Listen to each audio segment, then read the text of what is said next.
Hi, I'm Jim Conlon, and I've been asked to discuss a subject that has been on my mind for the past year or so, and in particular since I started discussing it with Marianne Tebby some months ago. And the subject is the new normal. And Marianne asked me to say a few words about what I've been talking about and experiencing, especially through a weekly meeting that we've been having with a few friends on that subject. So here are a few thoughts that I think I have put together on the subject of what has been called the new normal. First of all, I think that we need to ask ourselves, what is normal? Because in especially with the past couple of weeks, I have realized perhaps most profoundly that the new normal is I've realized, perhaps more profoundly in the last couple of weeks, that normal means something different to almost everyone. And so, if we're going to boil it down to something that we share, something that we have in common, I would say that there are very few aspects of our lives that we could call normal for anyone but ourselves. For example, I think that everyone can concur with the idea that blue sky is normal when the sun is shining, um, that when the wind blows, the trees blow around.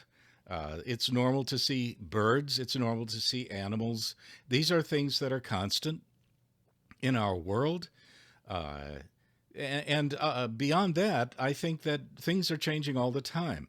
And that's the thing that I think sort of mitigates against having to think about, okay, what's normal now? Because if we look back over our own lives, I think that we're going to find that throughout our lives, the concept of normal has changed. It changed when we were no longer children, when we went to high school, certainly a profound change at that point, when we went to college, if we did, and beyond that, the experiences that we've had in our lives have tended to redefine what we consider normal at almost every step.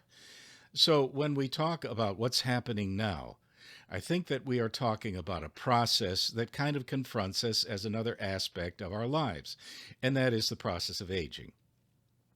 So when we talk about the process of aging, it's sort of a confrontation, again, about what we consider to be normal for us, how we need to adapt to these aspects of aging, and what changes they are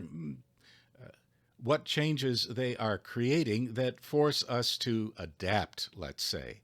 And perhaps what is normal for us as human beings then is to adapt through all the different circumstances, through times of plenty and times of scarcity, through times of peace and times of war, through the little things that happen in our local communities and on a national and international level. We are constantly confronted with this sort of we're constantly confronted with this sort of event, and especially when we come to this point in our lives when we are confronting the process of aging, we ask ourselves, well, what is normal? What does normal look like? What is it supposed to be like? And frankly, I think the conclusion I'm coming to is that there is no normal about aging. The fact is that we all age in different ways, under different circumstances, with different levels of help, with different levels of being alone about it, with different levels of capability. And so we learn that despite all of these differences, our normal way of responding, I think, as a species, is to adapt. Not that we all do it, but that I think many of us do it, and maybe not always that successfully, but that we at least try. That is part of who we are as a species. So I think, in light of, in particular, the last couple of weeks and the profound changes that are occurring in the way we view our society, both locally and nationally and internationally, the feeling of commonality that we are experiencing, no matter what our age, kind of indicates that we need to have a fluid process of how we look at our lives at this point and beyond, not as a continuing change of normality, but as a continuing change of adaptation. So, if there's anything I think that I'm taking away from all of this is I've got to look back in my own life and look at the times that I have adapted successfully and ask myself, what were those aspects of adaptation that were successful, and can I apply them again to the circumstances of my own life, to this point in my aging process, and also to my place in society as a whole? If that's of if that's of help to anybody, then you are very welcome, and I hope that you continue to prosper and adapt to all the changes in your lives. Thanks.